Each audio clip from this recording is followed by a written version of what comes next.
કેમ છો ગાઈઝ, નવા વ્લોગમાં તમારું સ્વાગત છે। આજનો વ્લોગ થાય છે અહીંથી શરૂ। અમારા દેવંગભાઈ અત્યારે ટીવી જોઈ રહ્યા છે। જો હું જોઉં છું દેવંગભાઈ? Short video.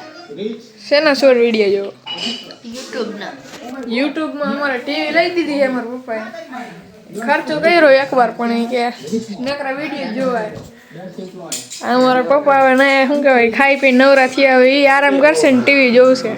હવે આરામ કરવાનો પછી પાછો સવારે ટ્રેક્ટર જાય ખેડા ભરવા એટલે જવું પડે થોડીક આઈને જવું પડે તપાસ કરવા કસ્ટમરમાં રાઈડ નો હવે માલ બધાને હારો દેવાનો મસ્ત દેવાનો કેમ કે આપણને પૈસા પૂરા આપે હે કસ્ટમર તો આપણે કોઈ નબળું નહીં દેવાનું પોતાનું જીવનમાં એક જ વાર મકાન બનાવતા એટલે સારું દેવાનું પહેલેથી છેલ્લે સુધી સારું દેવાનું કોઈ આપણે નબળું દેવાનું નહીં કાચી દઈ થર નાખેલે ને એ નહીં માલ પ્યોર જ દેવાનો એમ કેમ સંતોષકારક દેવાનો એમ જે આપણે ભલે નાના કસ્ટમર આપણી પાસે છે બધા થોડા થોડા ટવરા આપણી પાસે કોઈ એવું નહીં 10 માળનું 15 માળનું કામ એવું નહીં ભલે 2 મકાનના જ આવે પણ માલ સોલિડ દેવાનો એમ નો જ ના પાડી દેવાનો આપણે 9 હાથના તોડા સપ્લાય કરીએ છીએ 9 4 ઈટું રેતી કપસી બધું ટોટલ 12-13 વર્ષ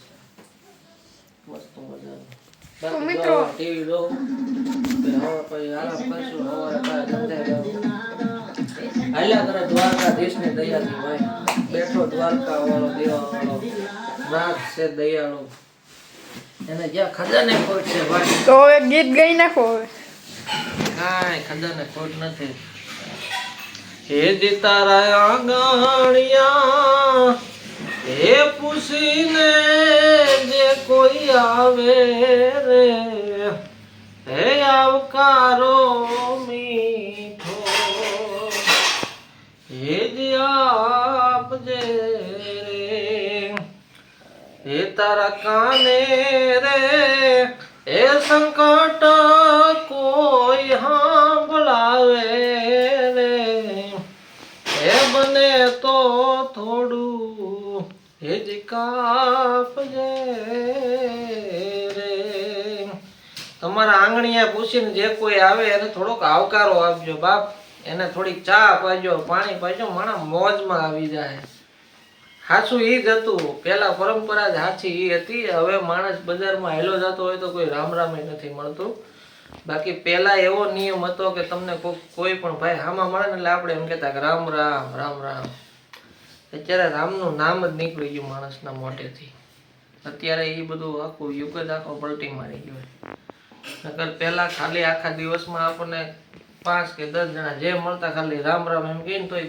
આપણે 7 કે 8 વાર આપણે રામનું નામ લઈ શકતા એમ અત્યારે માણસને પૈસાની પાછળ દોડ આખો દી આમ ઓલા વાંદરા કેમ ગોથા મારતો એમ મારે બધા ગોથા પૈસા હાટો કેમ કે પૈસો છે એ જીવનમાં બહુ જરૂરિયાત છે ખાસ વિના વાપરવો ખોટો અવરથી વાપરવો નહીં પૈસો ભાઈ પૈસાની બહુ કિંમત છે અત્યારની આ નવી જનરેશનને આપણે કહી કે આ કપડાં લાવી દો ઓલા લાવી દો પણ બહુ જોતા પૂરતી બધાને પહેરવું ઓઢવું વાપરવું આપણી જેવી પરિસ્થિતિ હોય એવું જ હાલવાનું જીવનમાં ખોટું ઓલું નહીં કરવાનું કેમ કે અમે જ્યારે નાના હતા ને ત્યારે થીગડા મારીને ઓલું કરતા ચડિયું પહેરી પણ અત્યારે તો જો આપણે આવ્યા તે હાવ 0-0 હતું એક આ ગોદડું હતું આપણી પાસે જો આ 250 નું ગોદડું લીધું હતું આપણે શનિવારીમાંથી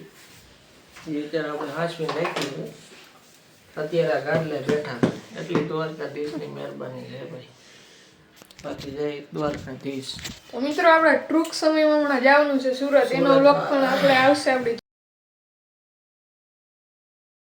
તો બધા જોતા રહેજો અને થોડુંક મદદ કરજો બધાને એ દ્વારકાધીશની પ્રાર્થના કરીએ છીએ એમ કે ભાઈ માણસ નાનેથી જ મોટો થાય એમ એટલે થોડો ટેકો દેજો આપણે પૈસા તો નથી તમારી પાસે માંગતા પણ લાઈક કરજો શેર કરજો સબસ્ક્રાઈબ કરજો અને અમારું આ શબ્દ તમને થોડા ખારા લાગ્યા હોય તો સારી કોમેન્ટ કરજો ભાઈ એટલે મોજ આવે આનંદ આવે આવું થોડુંક પીરવતા રહેવું જીવનમાં કે કેવી સમસ્યા આવી છે કઈ રીતે પ્રસાર થયા છે કઈ રીતે આ અહીંથી બહાર નીકળ્યા છે કઈ રીતે નીકળાય આવું થોડુંક તમને કહેવું એમ નાનપણનું બધું એમ. કેમ કે ભાઈ જેને ઓલો કેમ કે કરોડો રૂપિયા હોય, કારખાના હોય, જેને ગરીબાઈ જોઈ ન હોય, એને કોઈ વસ્તુની ખબર ન પડે. પણ માણસ એક ઝૂંપડામાંથી જે મોટો થયો હોય ને એની કાંઈક વર્ણન જ આખું અલગ હોય એમ. તમને આમ એમ થાય કે ના જીવનમાં આપણે કઈ રીતે જીવતા, કઈ રીતે અહીંયા પહોંચ્યા છીએ, એ બહુ સમજવા જેવું છે. એટલે બધા મિત્રોને મારું એટલું જ કહેવાનું કે થોડીક મહેનત કરજો એમ. કે મહેનત વગરની થાય સફળતા નથી. અને જીવનમાં કંઈ ખોટું ન કરતા. તમે સત્ય હશો ને તો હંમેશા તમારી જીત થાય. બરાબર, ગમે ત્યાં કોઈ પણ ધંધો કરતા હોય, નાનો ફ્રૂટનો કરતા હોય તો ભલે, બકાલાનો કરતા હોય તો ભલે, કાંઈ પણ કરતા હોય એમ કોઈ દિવસ ખોટું નહીં કરવાનું. કેમ કે આપણે જીવનમાં ભલે ક્યાંય કદાચ ભૂલથી થઈ ગયું પણ ખોટું નથી કર્યું ને એટલે જ અહીંયા બેઠા જો આ સત ને આપણી પાસે સત નહોતી અહીંયા રાજકોટની અંદર. એટલે અત્યારે બહુ ભગવાનની દયાથી જો હાઈ ક્લાસ મકાન છે, બતાવો ભાઈ સરસ મજાનું મકાન. જો આ બધું આ શેટી બધું હાઈ ક્લાસ પરિવાર, ભગવાનને 2 દીકરા દીધા. અને હારો ઉપકાર હોય ને તો હિરણભાઈ વિરડા અમારો આહિર છે, આપણને એમનું કીધું ભાઈ જાઓ મકાન તમને દીધું. ભગવાન રૂપે આવ્યા હતા હિરણભાઈ વિરડાભાઈ. એનો તો જેટલો કહીએ એટલો ઘણું શબ્દ ઓછા પડે એમ. વગર પૈસા આપી દીધું આપણને મકાન રાજકોટમાં. જ્યારે આપણી પાસે કોઈ 500 રૂપિયા ન આપતું એમ, કે 500 રૂપિયા માગવા જાય ને તો એ આપણને એમ કહેતા કે નહીં. પછી ડાયરી આવતી ઓલી વ્યાજ વાળાને બધા હોય 200 રૂપિયાની ડાયરી, એવી અમે રોજના 200 રૂપિયા ભરતા. ત્યારે અહીંયા પહોંચ્યા. બહુ સંઘર્ષ કર્યું. એટલે કરવું પડે જીવનમાં બધું સમય પ્રમાણે કરે રાખવાનું. મહેનત કરે રાખજો બધાય મસ્ત. ભાલો મળીએ આગલા બ્લોકમાં. સપોર્ટ કરતા રહેજો.